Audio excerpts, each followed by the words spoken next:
Hello नमस्कार, सुप्रभात। परीक्षा दर्पण में आप सभी का स्वागत है। और हाल ही में चर्चा में रहे अति महत्वपूर्ण प्रश्न परीक्षा के दृष्टि से, तो चलिए दोस्तों शुरू करते हैं। आज का आपके लिए मोटिवेशन कोड है, अगर भरोसा खुद पर है तो जो लिखा तकदीर में आप वही पाएंगे, मगर अगर दोस्तों भरोसा खुद पर है तो खुदा वही लिखेगा जो आप चाहेंगे।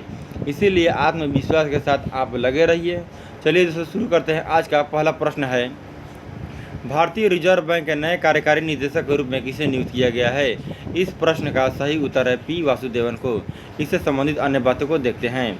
तो भारतीय रिजर्व बैंक की स्थापना आरबीआई एक्ट 1934 अनुसूची 2 के तहत 1 अप्रैल 1935 को 5 करोड़ रुपए की अधिकृत पूंजी के साथ हुई थी। भारतीय रिजर्व बैंक का राष्ट्रीयकरण 1 जनवरी 1949 को हुआ था। भारत का सबसे बड़ा सरकार का बैंकर तथा बैंकों का बैंक भारतीय रिजर्व बैंक है, जिसका वित्तीय वर्ष 1 जुलाई से 30 जून तक होता है। रिजर्व बैंक के प्रथम गवर्नर ओसबॉर्न स्मिथ, प्रथम भारतीय गवर्नर सी.डी. देशमुख तथा प्रथम महिला डिप्टी गवर्नर के.जी. उदेसी हैं। केंद्रीय बैंकिंग जांच समिति की स्थापना 1931 को हुई थी। आरबीआई का वर्तमान मुख्यालय मुंबई में है और वर्तमान गवर्नर की बात की जाए तो शक्तिकांत दास हैं। चलिए दोस्तों नेक्स्ट प्रश्न, तमीम इकबाल ने हाल ही में अंतर्राष्ट्रीय क्रिकेट से संन्यास लिया है। वह किस देश के क्रिकेट टीम से जुड़े थे? इस प्रश्न का सही उत्तर होगा बांग्लादेश। इससे संबंधित अन्य बातें, बांग्लादेश के सलामी बल्लेबाज तमीम इकबाल ने तत्काल प्रभाव से अंतर्राष्ट्रीय क्रिकेट से संन्यास की घोषणा की है।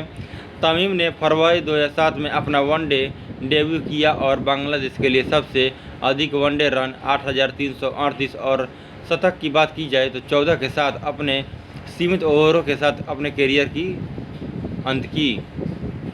वह सक्रिय खिलाड़ियों में विराट कोहली और रोहित शर्मा के बाद वनडे में तीसरे सबसे ज़्यादा रन बनाने वाले खिलाड़ी हैं। तमीम ने टेस्ट में 38.89 की औसत से 5,134 रन बनाए, जिसमें 70 मैचों में 10 शतक शामिल है। तमीम ने पिछले साल T20 से संन्यास लिया था। उनका आखिरी टेस्ट अप्रैल में आयरलैंड के खिलाफ था। अगला प्रश्न, मिष्टी योजना के तहत मैंग्रोव वृक्षारोपण के लिए किस राज्य सरकार ने निजी उद्देश्य के साथ 6 समझौता ज्ञापन पर हस्ताक्षर किए हैं? इस प्रश्न का सही उत्तर होगा गुजरात। चलिए इससे संबंधित अन्य बातें, इस योजना का मुख्य उद्देश्य समुद्र तट के किनारे और नमक वाली जमीन पर मैंग्रोव वृक्षारोपण करना है। इसका लक्ष्य मैंग्रोव वनों को संरक्षित करना भी है। गुजरात राज्य का गठन 1 मई 1960 को हुआ था। गुजरात में राज्यसभा की सीटें 11 आती है और गुजरात में लोकसभा की सीटें 26, विधानसभा में सदस्यों की संख्या 182 है तथा प्रथम मुख्यमंत्री डॉक्टर जीवाराम मेहता हैं। गुजरात की सीमाएं राजस्थान, मध्य प्रदेश, महाराष्ट्र, दमन, दीव, दादर एवं नगर हवेली से लगती है। अगला प्रश्न, भारत किस देश में बाजरा पर 2 दिवसीय अंतर्राष्ट्रीय सम्मेलन की मेजबानी करेगा? इस प्रश्न का सही उत्तर है केन्या। इससे संबंधित अन्य बातें, भारत 30 या 31 अगस्त 2023 को केन्या में 2 दिवसीय भारत अफ्रीका अंतर्राष्ट्रीय बाजरा सम्मेलन की संयुक्त मेजबानी करेगा। इस आयोजन में दुनिया भर के सरकारी नेता, शोधकर्ता, किसान, उद्यमी और उद्योग संघ भाग लेंगे। अंतर्राष्ट्रीय सम्मेलन के माध्यम से भारत और केन्या सरकार का उद्देश्य दुनिया के उभरते स्मार्ट भोजन के रूप में बाजरा के बारे में सार्वजनिक जागरूकता बढ़ाना है। केन्या की राजधानी में नैरोबी है। अफ्रीका महाद्वीप की दूसरी सबसे ऊंची पर्वत चोटी माउंट केन्या है। अगला बात, केन्या पर्यावरण प्रेमी वांगरू मथाई ने 2004 में नोबेल शांति पुरस्कार जीता था। वह यह पुरस्कार जीतने वाली पहली अफ्रीकी महिला है। अब अफ्रीका की स्थिति में देख लिए, दक्षिण अफ्रीका में केन्या की स्थिति देखिए, सोमालिया, सूडान, इथियोपिया, तंजानिया। चलिए दोस्तों अगला प्रश्न, हाल ही में भारतीय त्रिसेवा दल बेस्टिल परेड डे में भाग लेगा। बेस्टिल डे परेड की मेजबानी कौन सा देश कर रहा है? इस प्रश्न का सही उत्तर होगा फ्रांस। चलिए दोस्तों इससे संबंधित अन्य बातें, भारतीय सशस्त्र बलों की 269 सदस्य त्रिसेवा टुकड़ी 14 जुलाई को फ्रांस के पेरिस में चैम्प्स एलिसिस में अपने फ्रांसीसी समकक्षों के साथ मार्च करेगी। परेड के दौरान भारतीय वायुसेना के राफेल लड़ाकू विमान भी फ्लाई पास्ट का हिस्सा बनेंगे। बेस्टिल डे परेड में पीएम मोदी को गेस्ट ऑफ ऑनर के तौर पर आमंत्रित किया गया है। बेस्टिल दिवस 1789 में फ्रांसीसी क्रांति के दौरान बेस्टिल पर हुए हमले की वर्षगांठ का प्रतीक माना जाता है। भारत और फ्रांस इस वर्ष अपनी रणनीतिक साझेदारी की 25वीं वर्षगांठ मना रहे हैं। Stockholm International Peace Research Institute के अनुसार फ्रांस से भारत का रक्षा आयात पिछले कुछ वर्षों में बढ़ा है। अगला प्रश्न, हैदराबाद में लोयड्स टेक्नोलॉजी सेंटर का सीईओ और प्रबंध निदेशक किसे नियुक्त किया गया है? इस प्रश्न का सही उत्तर है सिरिसा वरंगती को। इससे संबंधित अन्य बातें, सिरिसा वरंगती को लोयड्स बैंकिंग ग्रुप का एमडी और सीईओ नियुक्त किया गया है। यूके स्थित अग्रणी वित्तीय सेवा समूह में से एक लोयड्स बैंकिंग ग्रुप ने सिरिसा वरंगती को भारत के हैदराबाद स्थित अपने नए लोयड्स टेक्नोलॉजी सेंटर का मुख्य कार्यकारी अधिकारी और प्रबंध निदेशक नियुक्त किया है। विश्व स्तर पर प्रसिद्ध प्रौद्योगिकी और नवाचार नेता वरंगती जेसी पिनई से जुड़ी हैं, जहां उन्होंने भारत में जेसी पिनई के लिए प्रबंध निदेशक और बोर्ड के सदस्य के रूप में काम किया है।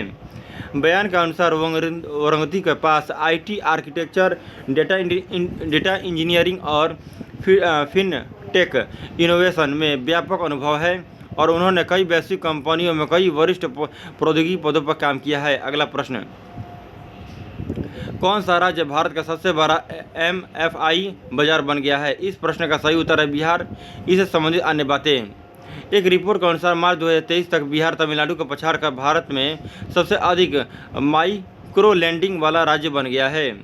मार्च 2023 तक बिहार की माइक्रो फाइनेंस उधार राशि 48,900 करोड़ रुपए थी, जो कुल पोर्टफोलियो का 14.5% थी। वर्तमान में बिहार विधानसभा में कितने सदस्य हैं? इस प्रश्न का सही उत्तर है 243। और पटना उच्च न्यायालय की स्थापना की बात की जाए तो 1916 को हुई थी। और लोकसभा के लिए सदस्यों की संख्या 40 आती है। और झारखंड बिहार से कब अलग किया गया? इस प्रश्न का उत्तर है 15 नवंबर 2000 को। और बिहार और उड़ीसा का विभाजन 1936 में हुआ था। चलिए अगला प्रश्न देखते हैं। जुलाई 2023 में कौन सा देश का ग्लोबल क्राइसिस रेस्पॉन्स ग्रुप के चैंपियंस ग्रुप में शामिल होगा? इस प्रश्न का सही उत्तर है भारत। इससे संबंधित अन्य बातें, Bharat global crisis response group के चैंपियंस ग्रुप में शामिल हो गया है। विदेश मंत्रालय के सचिव संजय वर्मा को GCRG प्रक्रिया के लिए शेरपा के रूप में नामित किया गया है। ग्लोबल क्राइसिस रिस्पांस ग्रुप की स्थापना मार्च 2022 में UNSG द्वारा की गई थी। GCRG को खाद्य सुरक्षा, ऊर्जा और वित्त में परस्पर जुड़े संकटों से संबंधित तत्काल और महत्वपूर्ण वैश्विक मुद्दों को संबोधित करने और वैश्विक प्रतिक्रिया के समन्वय के लिए बनाया गया था। सर्वाधिक जनसंख्या घनत्व बिहार की है। न्यूनतम जनसंख्या घनत्व की बात की जाए तो अरुणाचल प्रदेश की है। अगला प्रश्न, किस राज्य ने शहरी जल निकाय के विकास के लिए आमा पोखरी परियोजना शुरू की है? इस प्रश्न का सही उत्तर है उड़ीसा। इससे संबंधित अन्य बातें, उड़ीसा के मुख्यमंत्री नवीन पटनायक ने राज्य के शहरी क्षेत्रों में सभी जल निकायों को पुनर्जीवित करने के लिए आमा पोखरी परियोजना की शुरू की है। परियोजना के तहत राज्य के 115 शहरी क्षेत्रों में 2000 से अधिक जल निकायों का विकास और पुनरुद्धार अस्थायी और प्राकृतिक तरीके से किया जाएगा, ताकि स्वच्छ और पानी उपलब्ध कराया जा सके और कमी को दूर किया जा सके। तालाब हमारे सामाजिक और सांस्कृतिक जीवन में महत्वपूर्ण भूमिका निभाते हैं। इसका संबंध हमारे स्वास्थ्य और अर्थव्यवस्था से भी है। उड़ीसा दुनिया के सबसे बड़े ओपन एयर थिएटर ध्वनि यात्रा की मेजबानी करता है। अगला प्रश्न, हाल ही में गंडक नदी लिंक योजना कहाँ प्रारंभ की गई? इस प्रश्न का सही उत्तर है बिहार।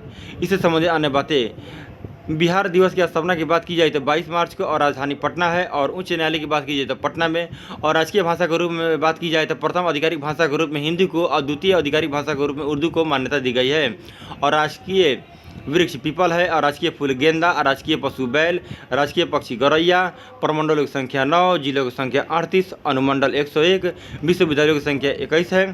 सर्वाधिक जनसंख्या वाला जिला पटना है और सबसे कम जनसंख्या वाला जिला शेखपुरा। सबसे कम लिंगानुपात वाला जिला की बात की जाए तो मुंगेर को।